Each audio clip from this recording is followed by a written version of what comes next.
I'm Gaz, and this is Let's Play Vampire the Masquerade, Coteries of New York.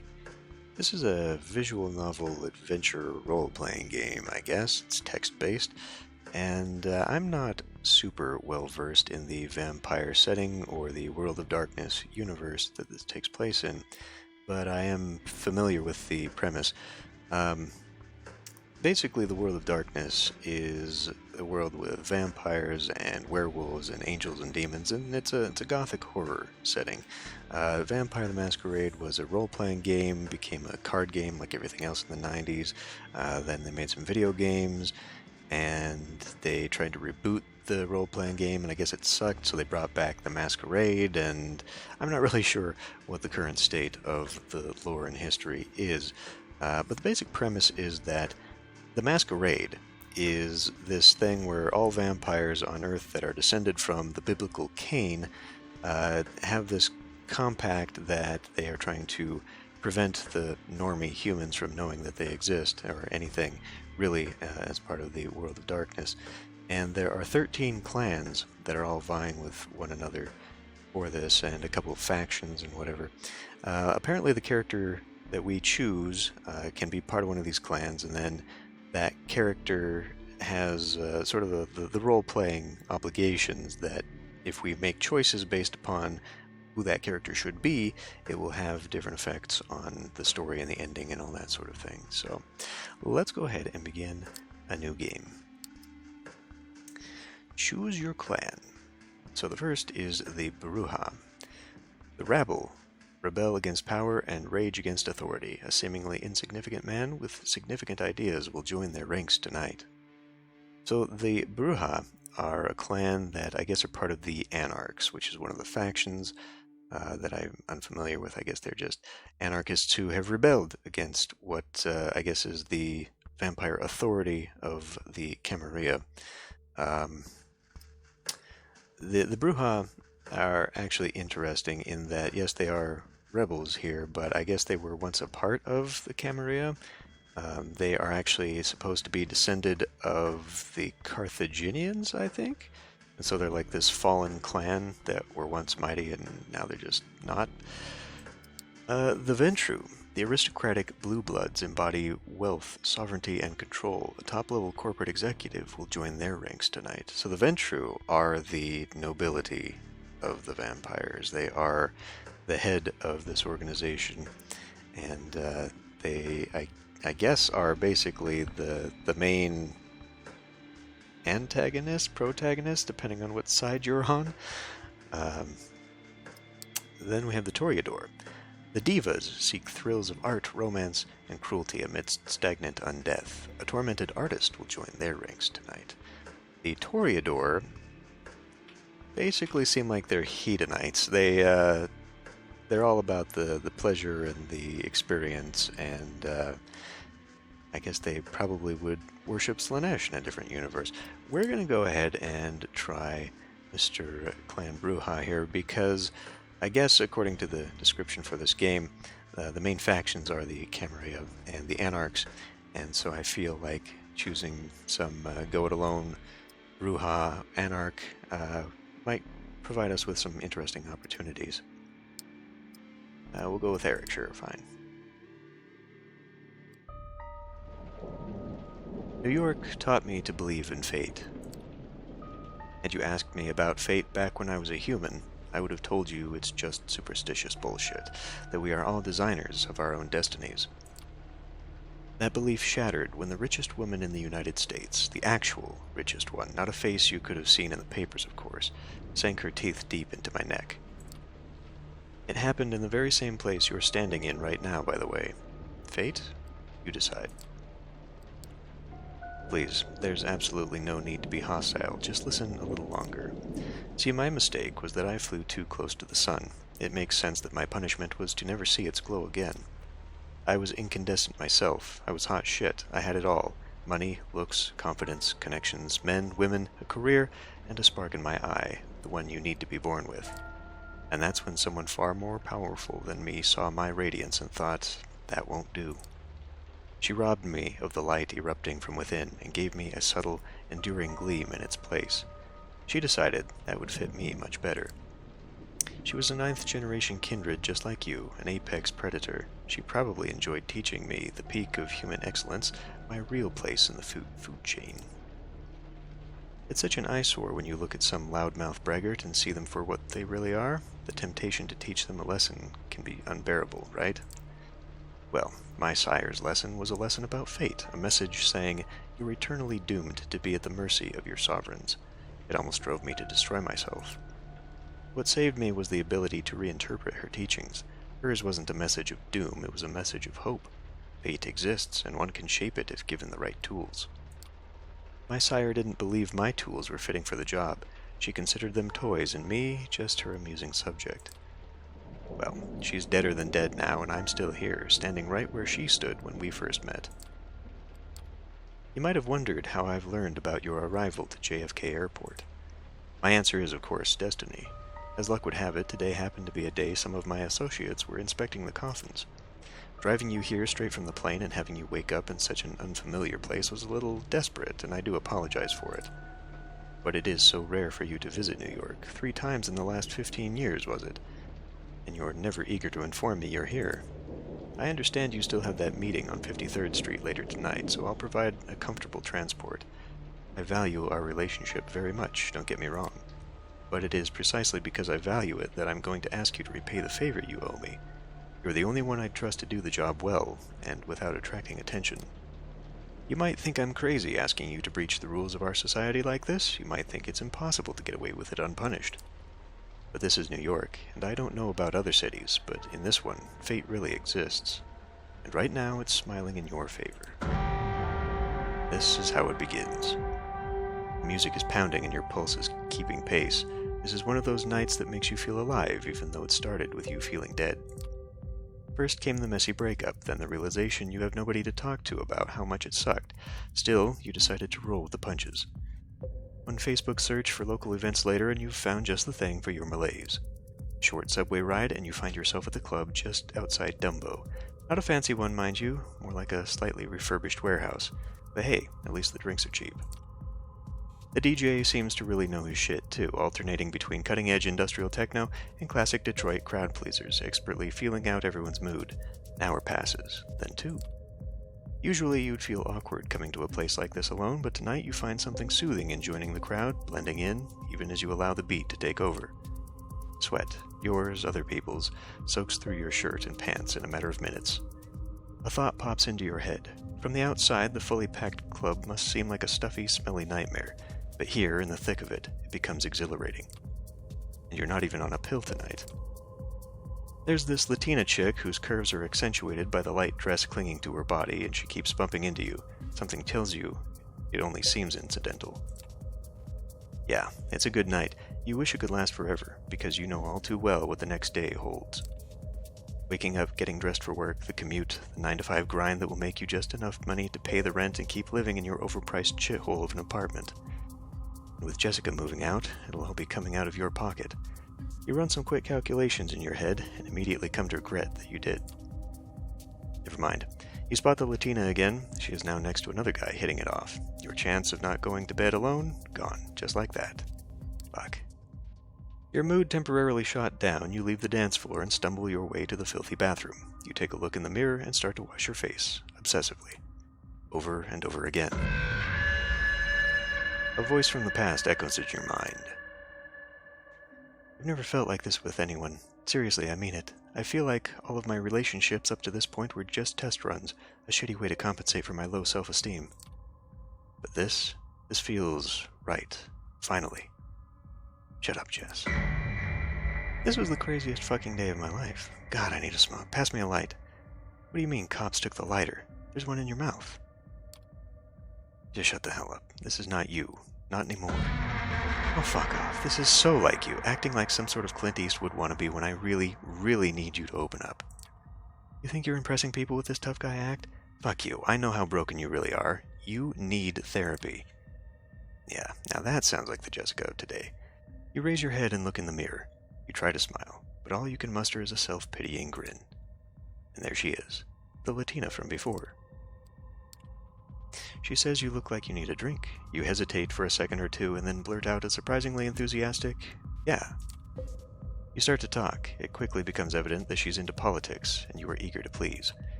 You might be a corporate drone, but you spend a lot of evenings reading theory, actual theory, not bastardized Twitter cliff notes, and organizing for all manners of causes online.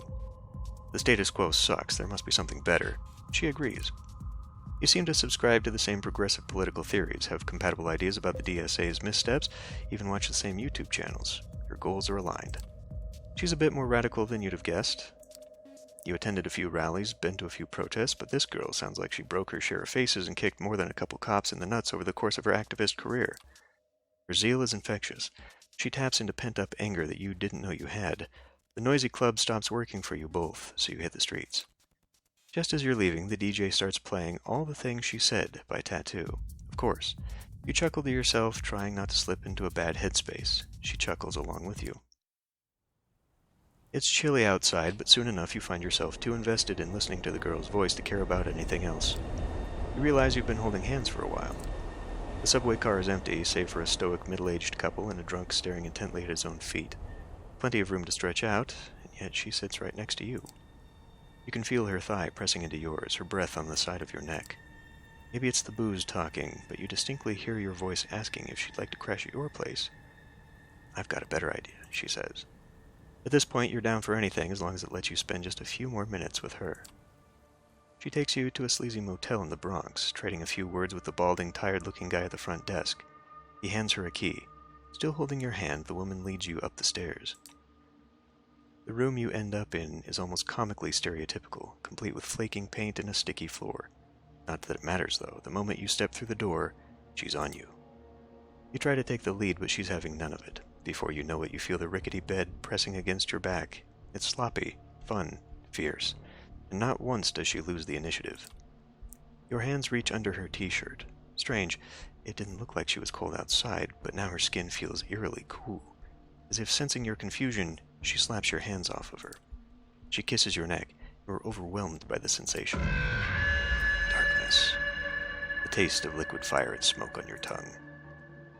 Her voice saying, "Sorry, kid. I did what I had to do to leave this city in one piece, but don't worry. With my blood and your principles, you're gonna do just fine."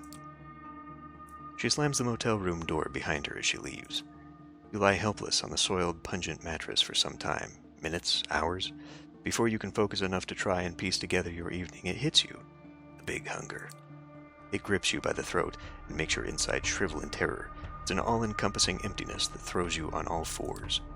You crawl for a while, squirm on the floor in sundering pain, then jump to your feet and bust out of the door. You black out. This isn't the room you saw when you last closed your eyes. Somebody curses at you, a small, naked, buff dude holding a short leather whip. Wow, what a goofy motherfucker. He throws a punch. He yells out several slurs. He hits you in the jaw. You black out again. The guy isn't moving anymore. There's blood on his neck. There's blood on his arms. There's blood on the floor. There's blood everywhere. Wow, whoever did this is one sick puppy. You realize you're sitting on top of his corpse. You hear a whimper. Someone else is there, a woman. Her arms are tied to the bed frame, an eye mask over her face, red marks on her back. This time you see it happen. You want to stop but can't. She almost manages to get a scream out, but it dies in her throat as you bite into the side of her neck. You drink. Blood. You're drinking blood. You could swear you feel her life force escaping her body, entering yours. Suddenly terrified, you tear away from her. She's not moving, but she's breathing. There's barely a mark on her neck. The guy on the floor, though. You double over in a spasm, realizing what you did. You feel like throwing up, but can only gag. Panic sets in as another realization dawns on you. Your heart is not beating. You put 2 fingers to your wrist, but feel no pulse. Same thing on the neck. Nothing. There's no breath coming out of your mouth. You have to get out. Get someone to call an ambulance. For yourself, at least. Probably too late for the dude on the floor. Did you really kill him? Tisk, tisk, tisk. What a mess. You look up. The door to the room is ajar. A tall, handsome, broad-shouldered man fills the entire frame. He brushes an imaginary speck of dirt off his perfectly tailored suit. This isn't what it looks like. Hey man, this is not what it looks like. It's good to hear, because from where I'm standing, it looks like you're in a world of trouble. He surveys the room, not moving an inch from where he's standing. He shakes his head in mock concern. Murder, assault, that's 25 to life if you're lucky. But since you're not, it's a death sentence. He takes a glance at his expensive-looking watch. Lucky for you, it's been a slow night, otherwise I might not have gotten here in time. Come on, the sun comes up in a few hours. We don't want to be around here when it does. The sun? What's the matter when the sun comes up? Ah, so you don't even know. You should be glad I got here before you made yourself scarce. The man approaches you and starts talking. His tone remains unnaturally calm. Oddly enough, you find it both soothing and slightly unnerving. Now listen to me. I know this is all new to you, but I've dealt with hundreds of strays like you. And going by experience, they tend to fall into two categories. First, there are the smart ones who carefully obey my every word and don't try to pull off anything stupid. I always get them where they need to be, safe and sound. And then there are the dumb ones. The punks who thought they could take me on, the wise guys who tried to contract somebody, secretly and without permission, the troublemakers who tried to run off or make a scene. None of them got to their destination in one piece. In fact, most of them never reached their destination at all. His voice becomes slightly bored and monotone. You can tell he's given this speech before, likely dozens of times. You see, while I'm generally considered myself pretty smart, I'm also a Mets fan. It's my one true weakness, one that inspired me to come up with a 3-strike system when dealing with pups like you. If you get on my nerves once or twice, well, I understand. Not all of us perform well in stressful situations. But cross me 3 times and you're out. No excuses, no forgiveness, no mercy. As he's talking, he slowly approaches you, adding a bit of a theatrical swagger to his walk. Eventually, he leans in, deliberately invading your personal space. You realize it's a test. He's daring you to do something about it. 3 strikes, and you're out. Say, "I understand, sir," now. You've never been too eager to bend the knee to anyone, but this is something else. This man's very presence instills a primal fear in your heart. "I understand, sir." Glad we have an understanding. Moving on, is there anyone you'd want to inform of your current situation? Tell them you're all right. He flashes his fangs briefly, and for some reason, the sight sends a chill down your spine. There's something very wrong about him. Someone closest to you? My ex-girlfriend? Jessica, my ex-girlfriend. She kinda hates my guts, but yeah, I suppose it would be her. The stranger gives you a puzzled look and decides to prod further. The closest person in your life hates your guts. This time, something resembling a look of pity. He turns his eyes to the corpse on the floor. When it rains, it pours, I suppose. Well, if you'd like to ruin her day and let her know you're all right, give me her phone number. I'll have someone take care of it, discreetly, of course. You hand him your smartphone so he can copy the number from your list of contacts. Thank you. This will be useful in illustrating my next point. Instead of giving you back your phone, the man hides it in his pocket. From this point on, you are subject to different laws than the ones you grew up under, and you'll be watched by many eyes to ensure these laws are respected. You are forbidden from letting anyone know you're still alive. You are forbidden from showing your face anywhere they know you. If someone comes looking for you, it's over for both you and them. He interrupts his monotone recitation and stares deep into your eyes. So unless you want your girlfriend to end up at the bottom of the Hudson, I suggest you cooperate. He proudly displays his fangs again. You've put Jess in danger. God damn it. I can only hope that you care for her enough not to do anything selfish. His words are meant to imply otherwise, but now it's obvious. He hates your guts as much as you hate his. He's itching for a fight, and you're almost willing to oblige. Alright, I think that's enough lecturing for today. We're on a bit of a schedule here. Now, I don't need to hurt you, but I can do so in the blink of an eye. Just so that we're clear, I have the authority to end you right here, right now. This is not an idle threat. So, are you going to play along, or do we have to do it the hard way? Well, I guess I will follow the stranger out. I don't seem to be choosing choices of a very rebellious individual right now. You weigh your chances, but it doesn't look promising. The guy's fit, determined, and looks like he means business. You, on the other hand, are confused, exhausted, and on the verge of a panic attack. Yeah, fine, I'll go with you. He almost looks disappointed. A wise decision. Follow me, please, and close the door behind you. You take one final look at the woman who's just coming to, at the body on the ground. This is fucked. Absolutely fucked. You pull the handle and close the door. The man leads you downstairs. You contemplate signaling the bald guy at the front desk, but he's too busy watching some 90s action flick on a small ancient-looking TV. He seems totally oblivious to your presence. You hear a dejected Jean-Claude Van Damme say, "I just want to go home," as you're walking by. I don't know what movie that's from. Your would-be kidnapper stops by the door and addresses you before opening it. I know what you're thinking. You're thinking, as soon as he opens the door, I'll make a run for it. Maybe I can outrun him. I'll save you the trouble. You can't. You can either get inside my car, and I'll get you to where you need to be, or you can try something stupid that you'll regret later. Do I make myself clear? Why don't you turn me in? Because no one would benefit from that, and besides, I have my orders. He opens the door and gestures to a black Cadillac Escalade, parked right outside the building. After you. Go inside. Following the stranger's instructions, you make your way to the car and get in the passenger's seat. The door locks behind you. Inside, the Cadillac is almost entirely dark. The side windows seem light-proof. The man gets in the driver's seat, starts the engine, and drives away without another word. So who are you? Who the hell are you, anyway? I'm the ferryman, here to take you to the other side. He weighs his next words carefully. You'll have to forgive me, I'm not in the mood to wax poetic about the state you're in or my role in tonight's events. Just remember, if you want to survive the next 24 hours, you'll have to play along. This is a nightmare. This is some shady bullshit. Man, this is bullshit. Why does everything have to be a fucking riddle? Well, riddle me this. Who's gonna get their teeth smashed into their brain if he doesn't shut up? Understand that this is for your own good. Times being what they are, you should consider yourself lucky. You drive in silence for about 20 more minutes. As exhaustion catches up with you, the streetlights fade into a blur. Eventually, the car stops, and the doors open. You emerge from your dreamlike state and find yourself in some kind of underground parking garage. You two are the only ones here. The man points to a nearby door. Go on in, make yourself comfortable. If you get hungry again, take a look at the fridge. I'll pick you up tomorrow, and you'll get your answers. Behind the door is a small room.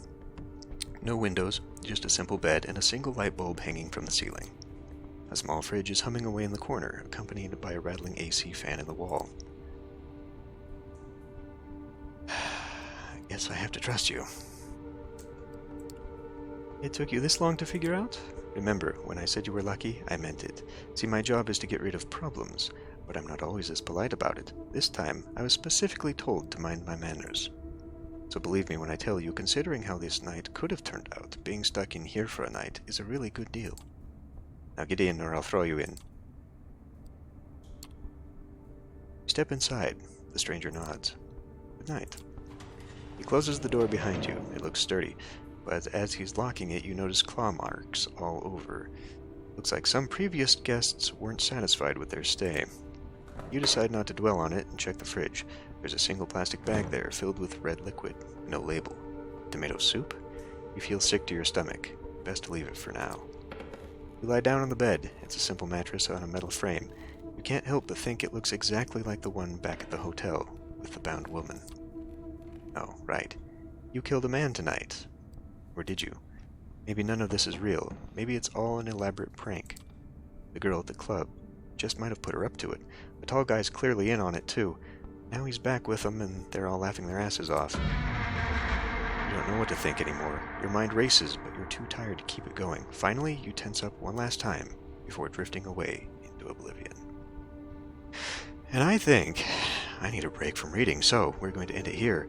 I will see you next time.